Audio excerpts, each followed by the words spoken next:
Okay, well, welcome everybody. DM Bloodworth, along with Jason. We're continuing his first adventure, part of his legacy campaign, and where we left off was that his character Kishan has infiltrated the estate of Azao Khazin, and he's there for the purpose of a stealing an object known as the Pearl of Azao Khazin, and he's a freelance thief, a young one, so still somewhat in training, and he has he has snuck into this complex, has engaged a pair of guards, which he quite easily killed, and now he's in the middle of a combat with another two guards. He has already killed one and engaged the second. He did not manage to kill the second one yet, and the second one just attacked him and hit him for a total of four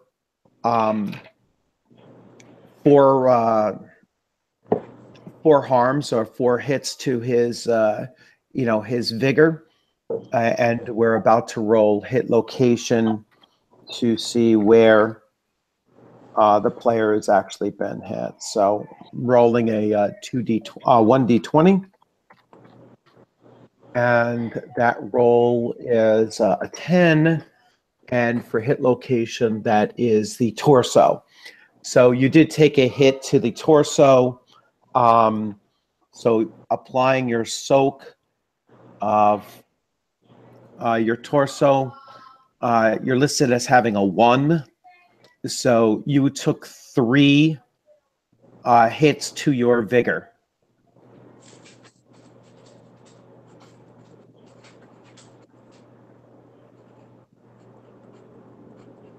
Okay. Okay, so now you're obviously within melee combat range, and you can switch weapons, and switching weapons does not count, especially if you just drop your bow and pull a pull a weapon. If you choose to do so. If not, you can choose to fight. Continue trying to fight him with your bow in this close range, though. So there are some some modifications to fighting within this range. Okay. Well, can I take use a half action to move a bit out of combat or out of melee, or at least get myself a bit more distance? Because I would like to stay with the bow. All right.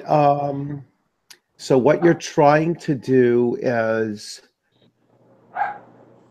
he could use the same half action, though. You know what I'm saying? It's like, yeah, but I should be able to get an attack off, do the minor move, and then attack, right? Or no?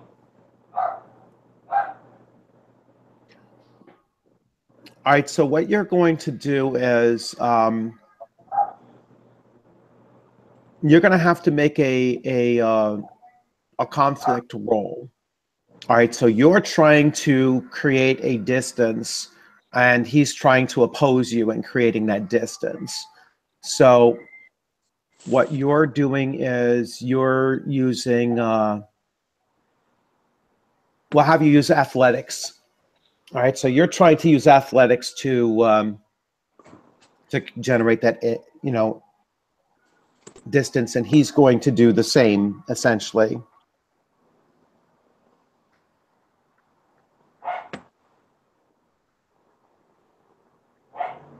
One success. All right, so you have one success, and let's see if he manages to do the same. So his brawn is a 9. He has no movement bonus, so he just needs a 9.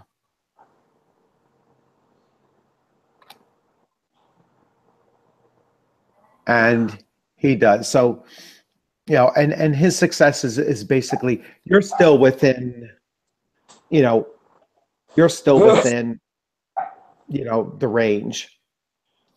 So you're trying to maneuver. He's countering. So you could still fire your bow, but you are not going to be, you're not going to have the same, the same thing. So you're in a difficulty 2 to fire off your bow. Okay. Let's do it. All right. So yeah. So you're struggling along, and you're trying to fire off a shot, and you don't hit him, and he's going to counter with his.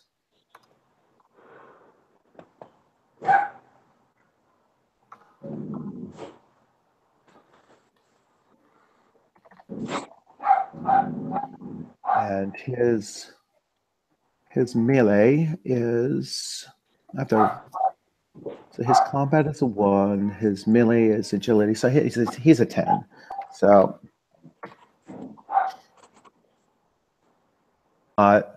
he did hit you once, and his sword does 3 damage.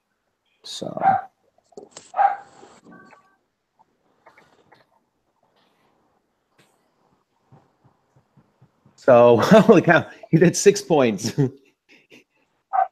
Wow.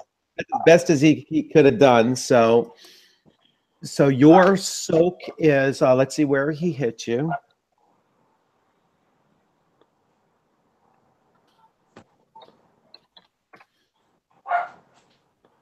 So a 14 is torso again. 14 is torso again. So he did 5 points of damage.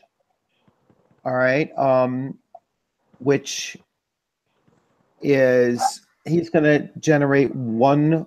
You're going to take 1 wound.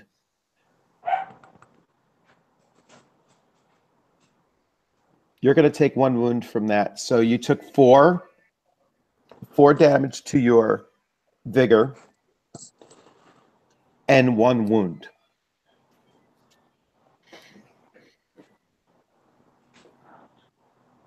Okay.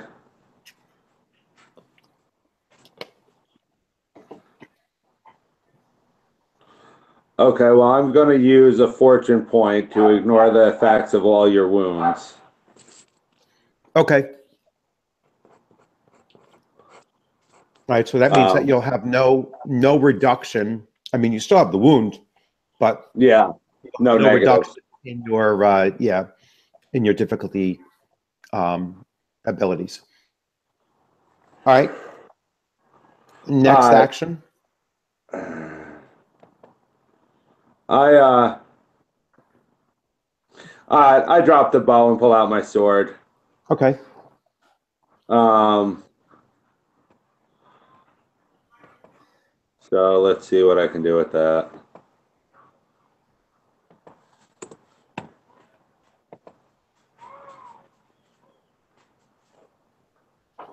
Come on. No successes. All right. So he's going to, once again.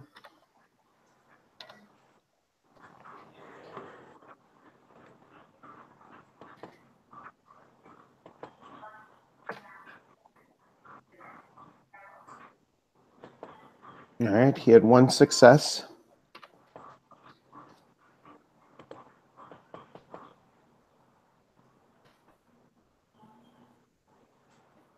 And He did 2 points of damage. With 2 effects. The effects of this weapon are parry anyway, so. Oh, okay. Yeah, so he'd have an advantage at parrying, but doesn't seem to be looking to. So 2 points of damage. It's not going to get through your soak, obviously. Well, no, it could get through your soak. It's not going to get through your vigor. But so roll d20.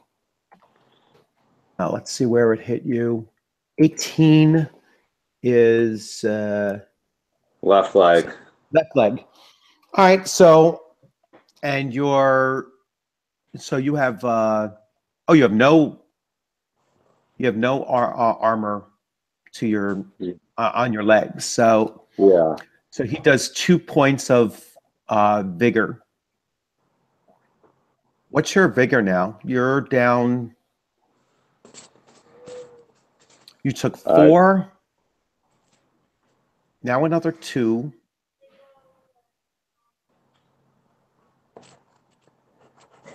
I think you have 1 vigor left, correct? Well, the 4 and 2 would be 6, so that should leave me. But I think I'm dead. No, you're not dead. Oh, I think I'm out of vigor. You're at 0 vigor. What does that mean exactly? All right. So when you might be like completely exhausted unless you use. Now you do have some momentum that you can use. So do how many momentum do I have? I thought I had 0. I thought you had 1. Oh. I'm pretty sure you had 1. Let's see. Oh, I just saw a thing on healing. Let's see, skills and talents. Oh no, that was a healing skill or talent. So let's see, damage, taking damage. The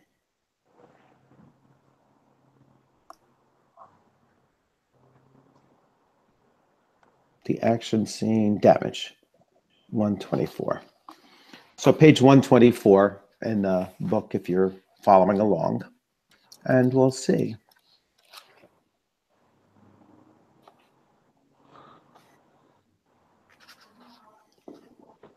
Damn, if I knew I had 1 momentum left, I would have just used it to withdraw. Yeah, damage. This rating is also noted above and supplement and various other factors. Effects. All attacks have a damage rating indicate. All right.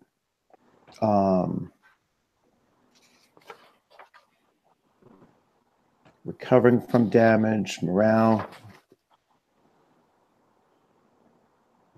Physical damage.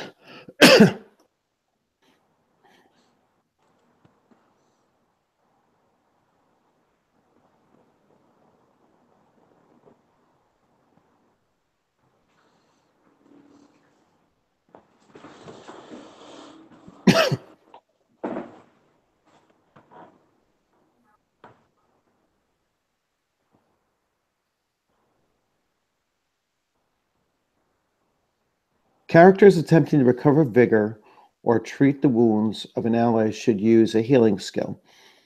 The above assumes that the target is a living creature. All right, so stresses. All right, so let's see. Recovering physical damage.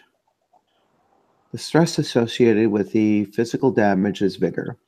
Vigor represents a character's endurance, stamina, and ability to ignore minor injuries such as cuts, scratches. It also represents the ability to avoid serious injuries. A character with low vigor is tired and unable to avoid serious injury. If a sufficient amount, it's just that any additional hits are going to do just wounds until you recover vigor. Ouch. Yeah. Okay, how do I recover vigor? In combat, you're gonna have to rest. All right, and and then you're going to do. It takes recovering from damage. So stress is recovered at a slower rate within an action scene, though it never reaches the higher value than a character normal maximum. Spending 1 point of momentum immediately repeatable allows a character to recover 1 point of any stress. Alternatively, a character can spend actions to try to recover their own or an ally's stress during an action scene. These treatment actions are described in Counsel and Healing under descriptions. Recovering from harm is trickier proposition, requiring 2 stages, treatment and healing. So you will be able to expend an action sequence to recover your vigor, or you can expend 1 to recover your vigor. I would recommend no, not all of it. So I would recommend that you try to get through this next combat round and expend a momentum to get, an additional attack if necessary. Yeah. To end this combat, rather than, expending it ahead of time to give you 1 vigor point.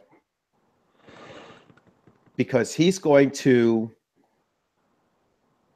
if he hits you once, he's going to take you at least, potentially at least 1 point and bring you back to 0 vigor again.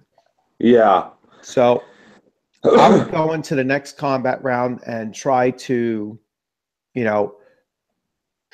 him, use the momentum for an extra attack dice, and go with that. Yeah, we'll do that. I'll use my 1 point of momentum to get. Now you're gonna roll. You're gonna roll 3d20, and you're looking for less than your 11. melee. Yeah, less than 11. Now wait though. Quick question: if I use, wrong paper. If I use that 1 momentum point for improved quality of success, momentum allows you to succeed in You could give yourself at least 1 success. Oh, so it automatically gives me a success. Mm-hmm. Yeah, okay, that's what I was thinking. Or you could use it for an extra attack. Well, I'll go with the success because the 1 success will automatically be a hit. Yes. So. And you'd have 4 potential damage. Yes.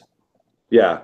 So rolling really is just. Well, I would roll first, and then, so you got to hit anyway. Yeah, so I don't need to spend it. Right. So now you could always use 1 momentum to add a damage if you need to.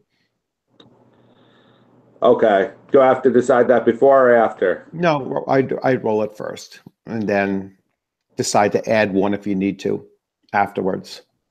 So you did 2 points of damage. 2 points of damage. And he was on a thread. All right. So, your sword. Oh, did you get an effect? No effect. No. So you did 2 points of damage. All right. And let's see hit location, because that might be important.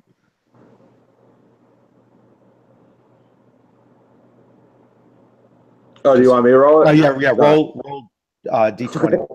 1 D20. I'm sitting here looking at the screen, waiting for the die to come up. 19, I think that's left leg again. So that's the left leg. All right. So even with his soak, you did 1. Yeah, you did 1, and he, he's down. Okay. Yeah, because he didn't have any vigor left either. So, and when you get reduced to 0 vigor, you take 1 wound automatically. So I have 2 wounds then? No, you have 1 because you used the whatchamacallit to avoid it. Well, but I have the 2 wounds. I just don't take any penalties from them. Right. So yes, you have 2 wounds, but you only take the penalty from one of them. Oh. Yeah. Because you used a fortune point to eliminate that. You used a fortune point to eliminate it. The first one. Well, it says ignore the effects of all your wounds. Oh, okay. So I don't know. That's kind of tricky because I don't know if it's all your wounds at the point or at the time you take or use the fortune point, or if it's all the ones you gain until the end of the current scene. Yeah, I would say otherwise you would just wait until near the end of the current scene. All right, we'll sort that out. We'll say right now you're ignoring the 2 wounds, even though you have them. Okay. All right, and then we'll sort that out. I'll take a look and we'll go deeper into it. Okay. That's the glory of our first run adventure. You know, we're both sorting out some of the rules as well.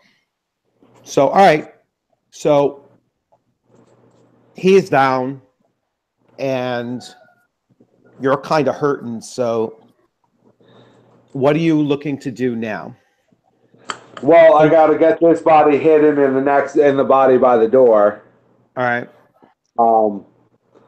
I quickly move him behind a bush or something in this garden. Right. All right. So I look at him real quick, see if there's any kind of key on him or anything like that. okay.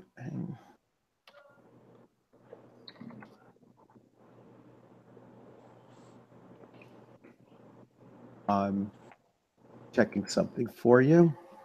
Okay. Okay. That was supposed to be 2d20, but anyway. All right. So yes, you do discover a key on him. Okay. I grab it and I head up to the door real quick. What kind of timing do I think I have on those guards coming back? Do I see them yet at all? You're beneath you're beneath the canopy that goes around the bottom. So you think that you're not so much worried about them. If they were going to come, I would just test the door out. Okay. All right. So I get up there then. I open the door real quick and I drag that body inside. Okay. All right. So now you're inside the place, and you put them on the other side of the door, and you're looking about, and there's, the interior. It's marble floors, and very fine, fine wood, walls. Everything. You're in like an entryway, like a foyer space, and you don't immediately hear any any kind of sounds or anything like that. But you can decide at this point, like, what are your next steps now. Now I want to rest for a minute, and I lock the door again for one. Actually, Okay. Make that clear. I lock the door, and I want to try to recover some vigor quick. Okay. So, recovering vigor. Stress is recovered at a slower rate within an action scene. Outside of an action scene now.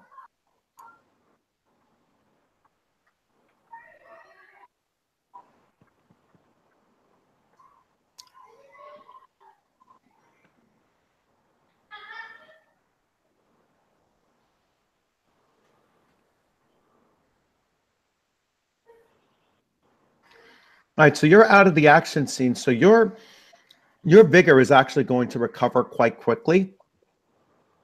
All right, and you can actually make an attempt to.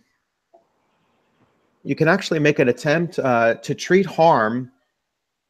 The treating character must choose what kind of harm is being treated and must attempt an average D1 skill test using the skill determined for that. So you can attempt to use healing to heal one of your harms. Okay. So your healing, so my healing is a 7. So roll 2d20. You only need 1 success.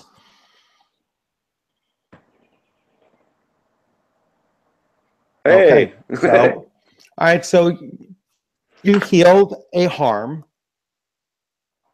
All right. So you reach into your kit or your pack or whatever, and you patch up the the cut, you stop the bleeding or whatever it was. I mean, you still have the other harm, but you are resting a bit, and you recover your vigor. All of it? Yeah, outside of the, you're spending one action turn just recovering that. So you are resting. Okay. All right, so we're going to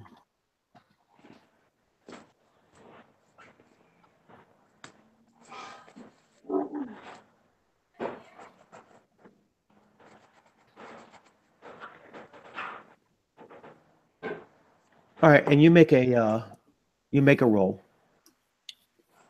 You're making a roll under observation. So that's 2d20 below 15.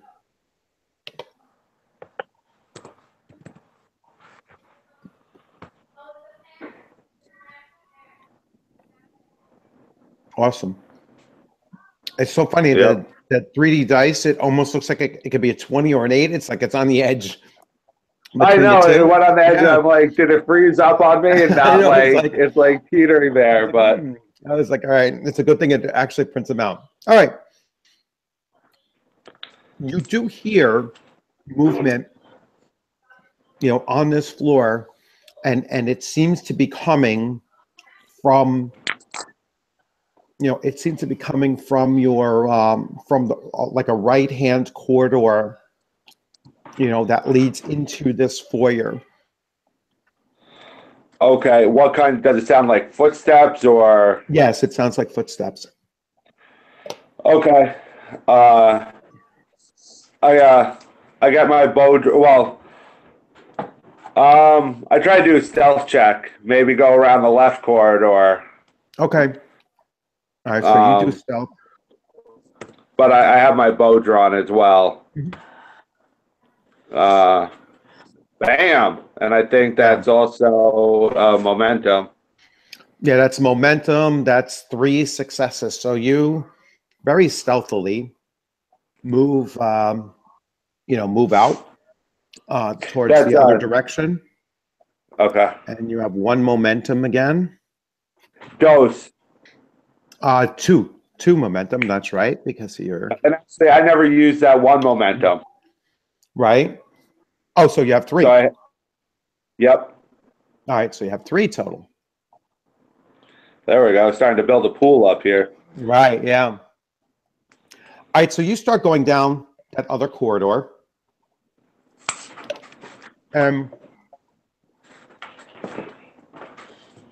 Just describe to me, what your character is actually doing. Okay. I'm very stealthily moving down the hallway, and I wait at maybe about midway down or a little bit farther, facing the direction that I heard the footsteps coming from, with my bow drawn. Yeah, there seems to be as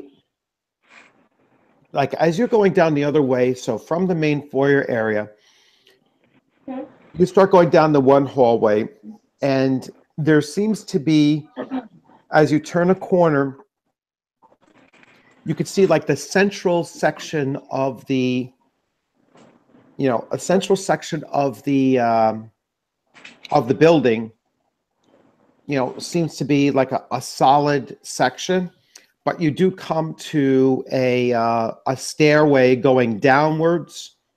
All right, and next to that is a stairway that does go up. So you can either go up, upstairs or down at this point. Okay. Well, do I still hear those footsteps? You think they're probably coming around the bend where you were, so there's a chance they might discover the body, depending on how well they're observant and how well you actually hit it. Okay.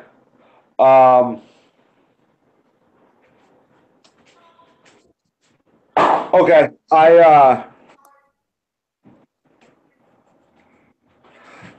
Well, obviously I don't want them to discover the body. So I creep back around to where the corner that I came around from to try to still stealthily, obviously, but observe what's going on. All right. As you get over to that section there, like you can see a person, coming around the bend and walking towards where the front doors are. All right. So you see a man. He's somewhat of an elderly, looking man in just in robes. Nothing, not a guard, but perhaps, and not like lavish clothes or anything like that. Perhaps a servant. Okay. I just put an arrow in him. All right. So, do I get any bonuses to my target number for surprise? I just take the shot first, and then we'll. All right. So a 13 is a miss. A miss. All right. So by one. So again, you could utilize momentum for an automatic success. Yeah. Okay, and that's 1 point, right? Yeah. Yes. So I'm down to 2 momentum. I got an automatic success. And then that's going to be 8d6. 8d6.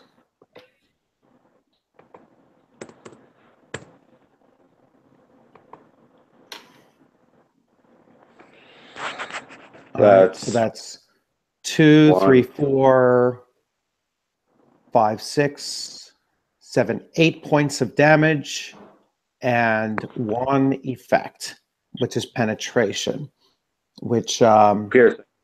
Yeah, which is piercing. So none of his soak would apply. You did 8 points of damage. Let's see where you hit him. Roll.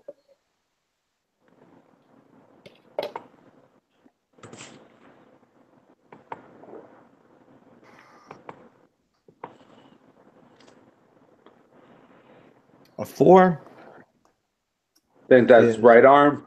All right, right arm. Yeah. All right, so it kind of makes sense because he comes around the corner. You were coming from the left-hand side, so he actually gives you the right arm. So that arrow probably goes through his arm, or perhaps like if he's walking forward, he might even caught him through like the, a part of the arm, and then it certainly penetrated his body and it killed him instantly. Okay, cool. A second body to hide now.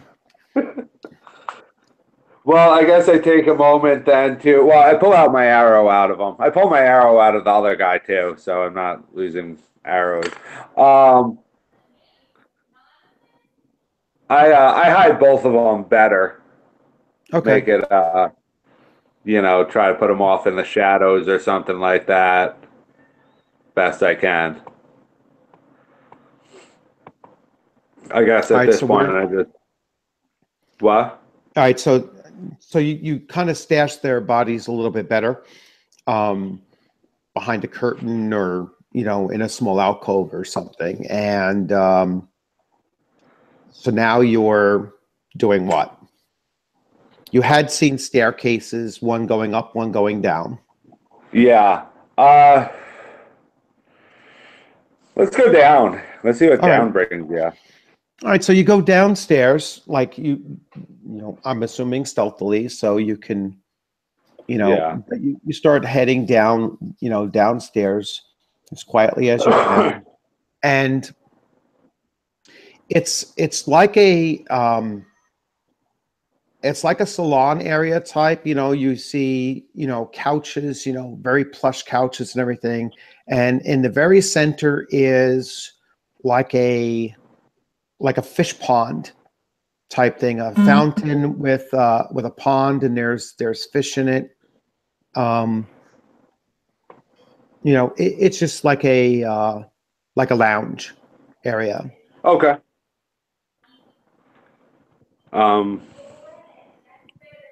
Okay. And real quick, if you want to just give me a second, I just want to take a look at one of my talents real quick. Okay.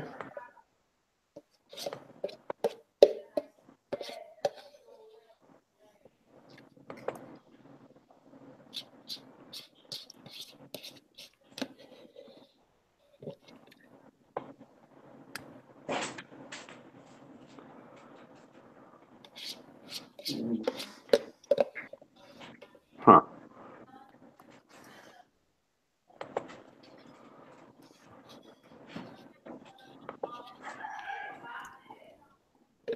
Well, that's weird. I'm looking for the "It's a Trap" talent that says it's an observation skill, but I'm looking under observation and it's not there. So let me go. I think that was my education. So let me go look at education quick. Okay. Yes, I remember that being an education trait.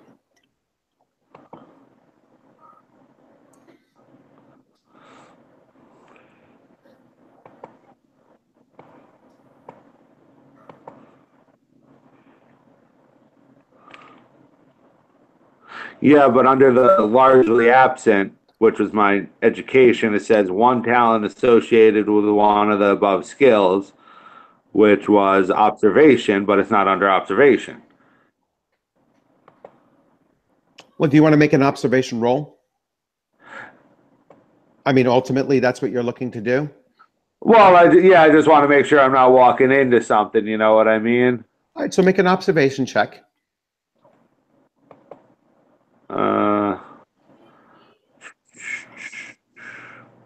Okay. And what are you specifically looking at? What are you observing? Well,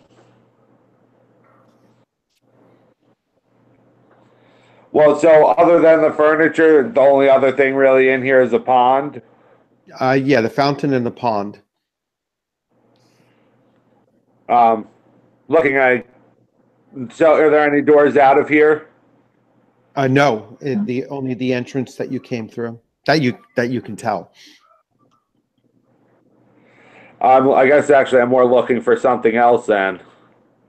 Some other hidden passage or something of that nature. All right, so what are you using your observation skill on?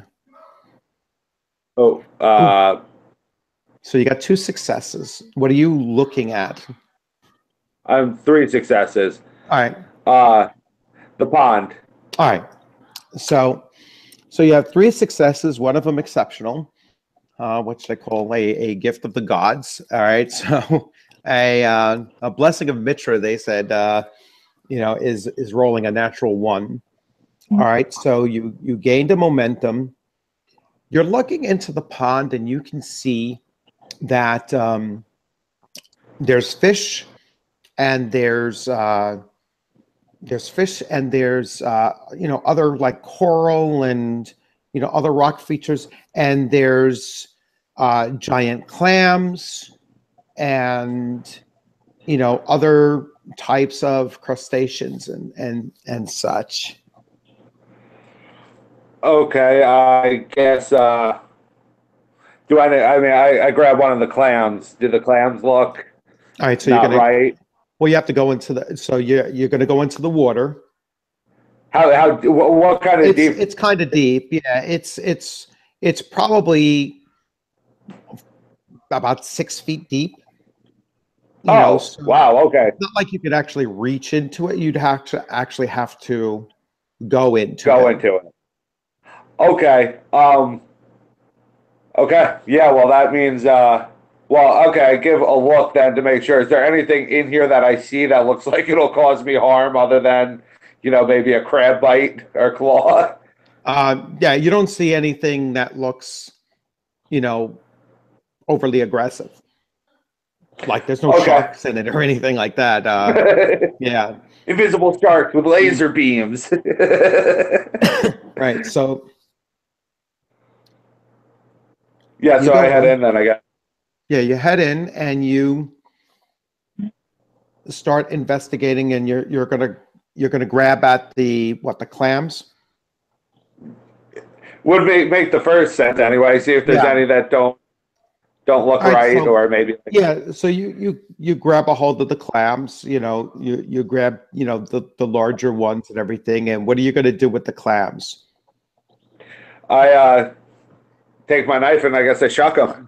All right. So you start shucking these clams, and one of them has a unique looking pearl. Certainly not what you would expect, to be in a clam. It's an unnatural looking pearl. Okay. Well, I definitely pocket it. All right. So you take the pearl, Um, and you're guessing that this is probably what you were looking for.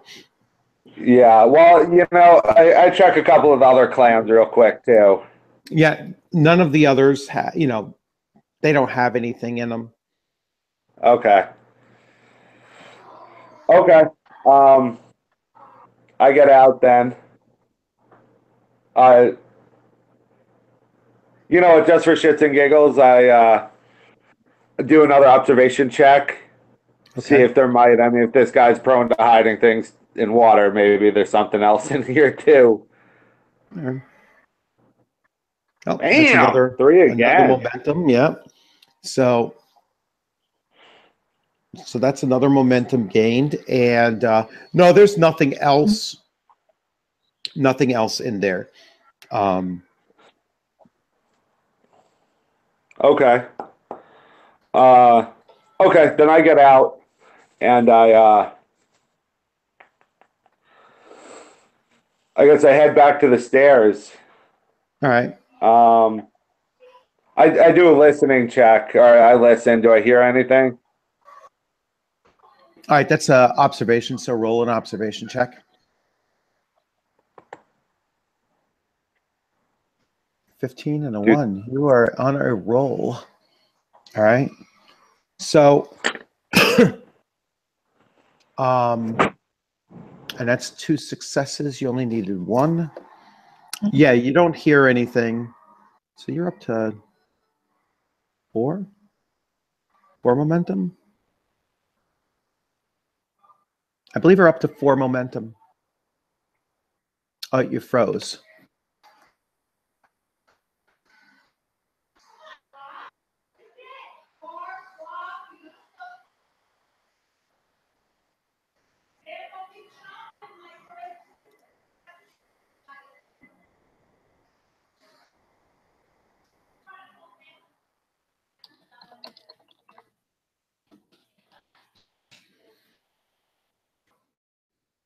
I don't know if he froze or I did. He dropped. Okay. We'll give him a moment or two.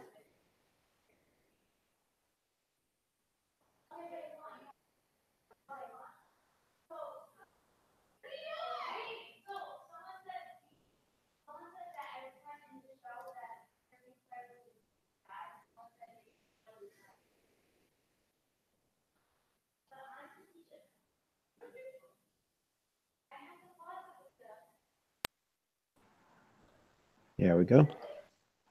Okay, yep, sorry about that. No problem. I got my phone's dying on me, so I gotta move. Yeah. There, Okay. let me get you, or not move, but let me.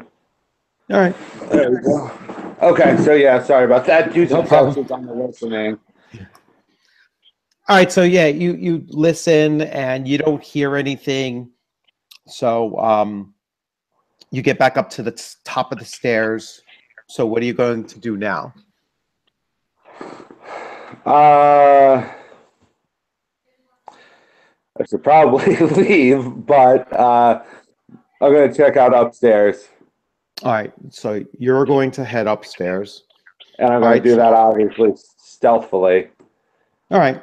So you head on upstairs and you notice that these stairs seem to go all the way, so it kind of bypasses the other two levels, and it looks like it goes all the way to the top.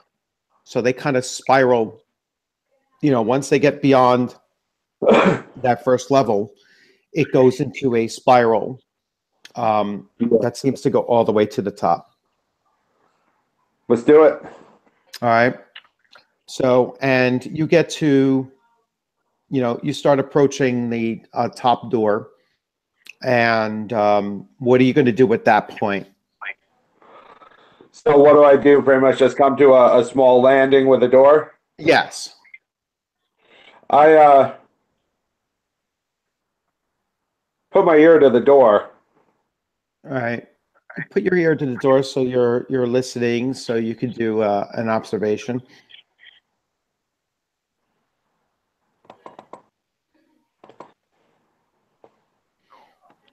Two successes. Oop. Nope, there it goes. So, it's still two successes. So, all right. So, yeah, you don't hear anything on the other side of the door. Okay. I quietly open it. Well, slowly. you try. It's locked. I try the key that I had. Yeah, the key doesn't fit. I go back down to the dead body of the servant guy. You have thieves' tools. Oh yeah, I do, don't I? If aren't I? Okay, yeah, let me try that. All right. Bam! See, that's why it's good to have thieves' tools and to use your thieves' skills. I almost forgot about that. Yeah, so you actually just hit your maximum momentum pool. So you have 6 momentum. Yeah. All right, pooled up, and you quite expertly unlock this door. The lock was actually, not a simple lock. It was a pretty, a pretty decent lock, but you still managed to, unlock it. So you unlocked what would have been a daunting lock.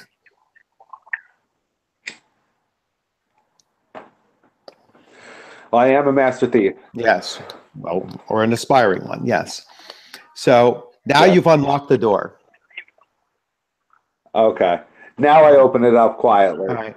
So now you quietly open up the door and you swing it open, and you can see on the inside, you're inside that dome structure.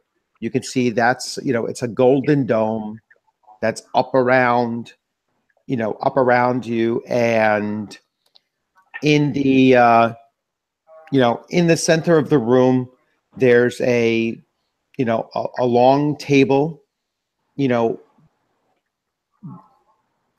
table or like a desk, carved really nicely, ornamented, and there's a tall chair, and sitting in the chair, all right, is an elderly man, that you recognize. Okay. All right. And, you know, he looks up, and now you clearly see that he is your Shemite mentor. And he just points to his desk and he says, "The pearl?" I put it on the desk. All right. And so he takes it and he smiles and he basically says, "You have passed your test." He says, "Although I do regret that you killed the elderly servant downstairs." He says, "You have to learn how to avoid unnecessary bloodshed." He says, "But you did acquire the pearl." All right. So this, you know, it dawns on you that this whole adventure was basically a test. Okay. All right. So, and this is the, you know, this is the Jade Priest sitting in front of you. All right. And so he apparently is Azao Khazin. And, you know, at this point now, you're, you know, you have been, you know, he tells you, you have now been accepted into the Thieves Guild that he runs. So this whole process, like I said, was an initiation process. One in which that you would have either been successful or died, you know, because the guards were certainly trying to kill you. All right. So the way that experience points works is that, and I gotta remember, I should have wrote it down. So, Damn, I'm gonna lose that 6 momentum. Say again? I'm gonna lose that 6 momentum I just built up. Well, it's there's no need to. So let's see, fortune, game mastering, experience points, rewards. So 299. I'll take 299. No, well, actually, you'll end up with more than that. 299 would be kind of low. Oh, is it? So let's say, yeah. I think the first adventure that I ran, they ended up with something like 450. Oh wow. So, oh, this is 199. So 299. So if experience points, one or more of the exciting aspects of role-playing games are blah, blah, blah. Let's see. Gaining experience points. No hard set rules. So this is how they do it, basically. For a 4-hour gaming session, each player should receive around 100 to 300 experience points based on the amount of progress, the level of teamwork, goals accomplished, and so on. All right, so we ran roughly 3 hours. So we could say you're looking at like 250 for that. Then what I did was actually, let me use my hold on a second, because I ran another adventure and I actually wrote these things down. So what do I need? I need my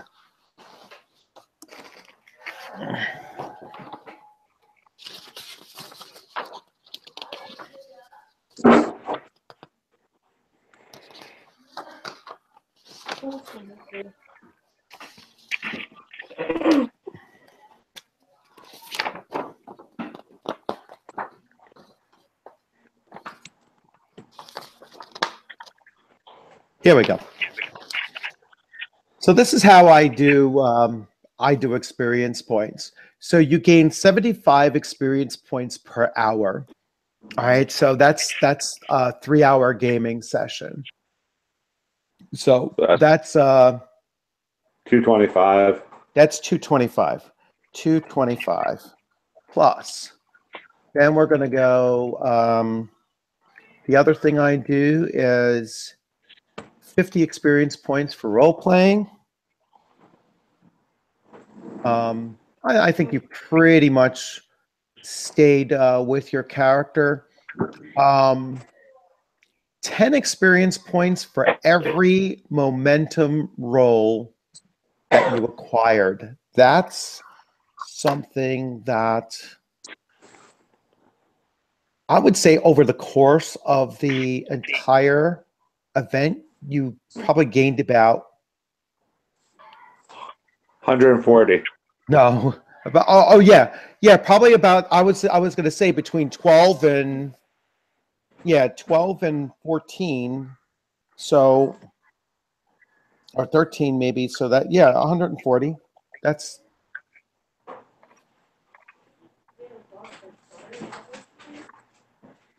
so why didn't that equal? You just got a container and put it.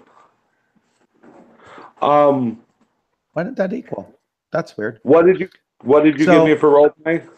50. 25. 50? Yeah. So that's 275 plus another 140, 375, 415. Right? Yeah.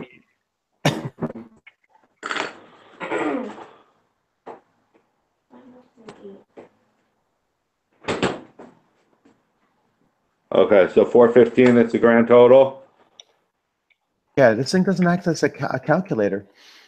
All right. I think 415 total.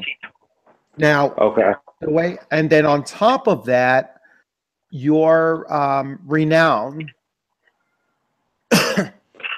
Yeah, I was trying to look for rules on that. Yeah, no, I created rules for it because I use renown as a reward system, and for these for these things, so you'll gain 0.20 renown for completing an adventure. Renown, if any of the momentum gains were eyewitnessed, yes, so that's a 0.4. And if flawless or several momentum points are gained, anything plus 5. So you would gain half a renown just for this adventure.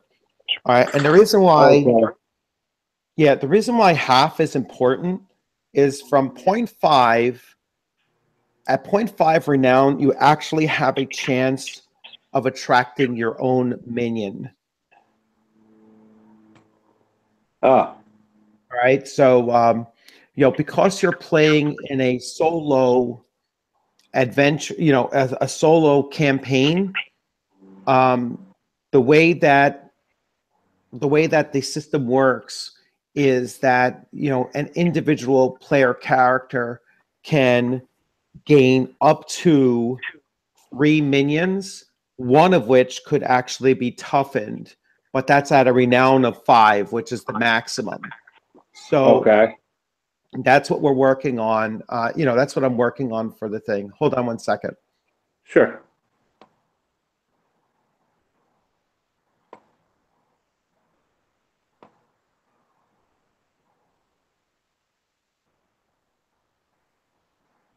Okay. So in total, what we say, 415 experience points and 0.5 renown. Now, the way experience points works is in investing experience points. If you are adding a new talent, like a level 1 talent, that costs an attribute can be increased by 1 point by investing experience points equal to 100 times the new target value. So to move Brawn from, let's say, a 7 to an 8 would cost 800 points. So obviously, you don't have enough to do that. Skill improvement. When increasing a skill, the player must decide whether or not to increase the expertise or the focus. Each type, expertise or focus, must be acquired separately, but each level of improving them costs the same amount. Improving skills require an experience point equal to 200 times the target rank. For example, improving a skill from expertise 1 to expertise 2 costs 400 experience points. So those are 200 each. All right, acquiring a talent. So wait, hold on one thing though. With the focus or the expertise, for every So it costs 200. Yeah, it costs 200 for every new one. So if you had like a 0 focus or a 0 expertise, you could raise those to a +1 with 200 experience points. Both of them to +1 by 400 experience points. So unlike character generation, where the points you add go to both focus and expertise, now afterwards they're independent of each other. Yeah. So you have to expend 400 points to move 2 zeros to 2 ones. All right. Now adding discipline talents. Or adding talents, I should say. Acquiring a talent, the first in any tree, costs 200 experience points to acquire. And then it compounds after that. So it's 200 for level 1, 100 for level 2. It's 600 for level 3, cumulative. So you can do, like, if you're looking at the example, like, so discipline talents have courageous, iron will, jaded, health, superstition, a healthy superstition, blessed, or wary, right? If you were following that line, courageous is level 1. That costs 200 experience points to unlock that. If you wanted to go to healthy superstition, that would cost an additional 400, total of 600. And then if you wanted to go to blessed, that would be an additional 600. So 1,200 to unlock all 3 levels of a new discipline. Okay. Or of a new talent tree. Now, how does it work though if some talents have levels? Those would then be adding an additional level. The cost to acquire talents within a particular talent tree is reduced by 25 for each level of focus training a character has with the skill in that talent tree. Oh, so if you have skills within that talent tree, the cost is to acquire talents within a particular talent tree is reduced by 25 for each level of focus training a character within that skill tree. So if you had 3 talents already in there, that would reduce the costs of everything by 25. Acquiring talents from 3 for each talent costs 25 fewer experience points for her. For each, but if you read down below, it's 25 for each level of focus. Each talent in that pool, that's what they mean by focus. They don't mean focus by... Because these are talents, these are not the individual skills. I think that when they're saying focus here, focus training a character with this skill. So that's like if you had the discipline talents and you had 3 of them, then picking up a 4th talent in that tree would cost 75 points less. Okay. You know what I'm saying? So the first one would cost 200. The second one, instead of costing 400, would cost 375.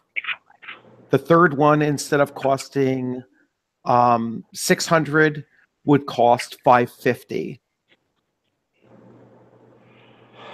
Okay, so then if I'm just looking to add a level to a talent I already have, I don't see where it's mentioning picking up a level in it. I don't either, but I know,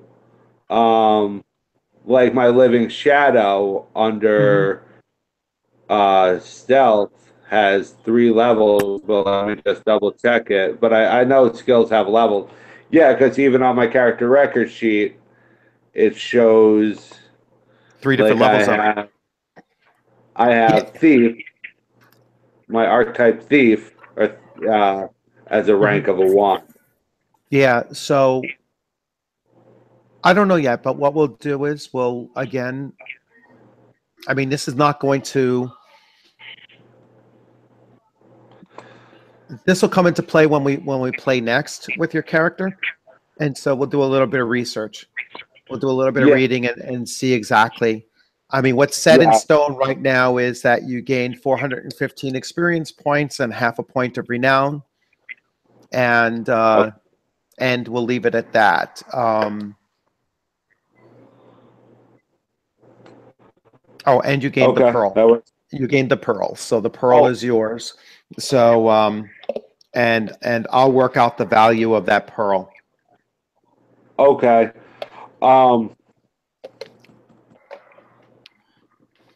Okay, so briefly, I mean,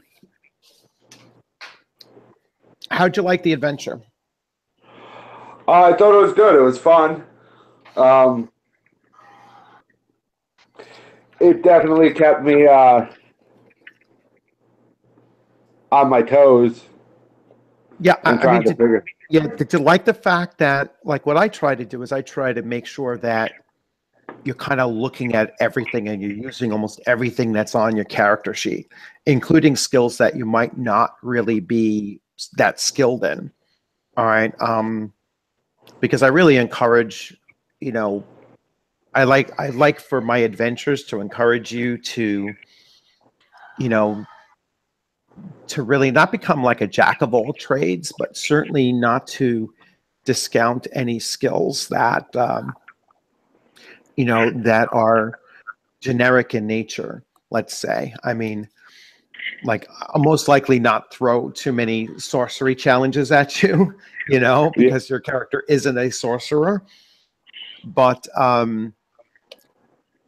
just to recap, I mean, you used acrobatics, or you had the potential to use acrobatics. You used melee, you used stealth, you used observation, you used thievery, you used athletics, you use your resistance automatically, passively. You used ranged. You used healing. You used lore at one time. You used healing. You used persuade. You used society. I mean, so you used all but maybe 4 or 5 skills, almost all of them in intelligence. So you used quite a bit during the course of the adventure. And that's kind of where I focus on is when I'm writing, is to come up with adventures that are going to make you, give you several different options on how to get around a conflict, but also focusing on a variety of different skills. Yeah, well, you definitely did that, and there was definitely a few times where I was like, "Oh shit, I got to roll an 8" or something like that. Yeah, and I think that looking back, so this is like my third time GMing this game, or third time, because the number 3 guy never ran his, so it would have been the 4th. But that's why I like playing with just one player. There's an advantage to that, in that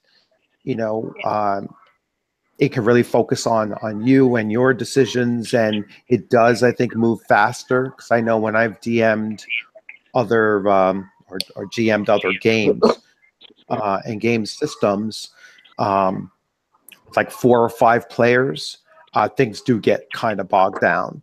So yeah, especially around combat time. Yeah, around combat time, and like I said, we did not use, like two of their major systems.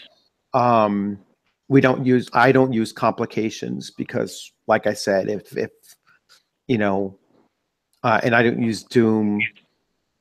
I really don't use initiative that much. I like to always assume that the player is going to act first. But I have you make stealth or observation rolls in order to unlock those things anyway. But yeah, I generally don't like initiative. I like to always give the characters the players the initiative in the fact unless the situation that I set up specifically calls for them potentially getting surprised, and then it's thrown in there more so as a story element than an actual mechanical element. And that's what I would like for us to continue doing is focusing more on the story and focusing, on the a little bit less on the mechanics. And I'll tell you straight up, yours is the first adventure where I had a rock solid idea of where you go next in case you failed. All right. Unless you got killed, but in case you failed, there was a step beyond that would have taken care of that. But luckily you didn't fail, so it was we don't have to go into that. You don't have to flee the city. Yeah. Yeah. So I definitely came close to failing there at that one point. Yeah, well, yeah, you would have been killed in that case, rather than just failing. The whole adventure hinged on you, surviving what combat that you did engage in, and discovering the pearl. If you failed the pearl, you would have been, and you did that just by thinking, so there was no other physical challenge involved to it other than just thinking of, doing that observation check on the fountain. And, so, and then deciding to go up the stairs, which was another, thing that would have been potentially, because that was one of the other tests. There were actually 5 tests in the adventure that you had to, get beyond in some way. All right. And that was the guards on the outside, the lock of the entry building, the interior guards or servants, the pool, and then getting up to the chamber and getting through that locked door on the chamber. So those were your 5 tests basically to be initiated into this Thieves Guild.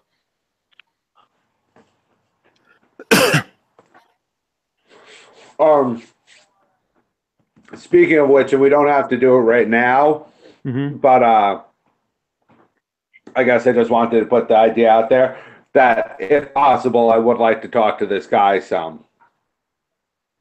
Like if I can. Yes, that'll be the next step, like in your thing, because now what I'm going to do is I'm going to take a look at the at Conan the Thief, and start looking into creating the because they have a section on creating guilds. Cool. On creating a thieves guild, and they have a whole heist mechanic that's involved in that particular supplement as well. So, now you could start. I don't know if you have the, all the PDFs or not. I just have the main book. You just have the core book? Yeah, after the holidays, I'll look into getting the Thief one. But right now, Yeah, the like I said, the Thief book, what it does is it details the cities that are commonly known as like the City of Thieves, which there are a few. It adds a couple regions, like Shadazar and actually that's a city.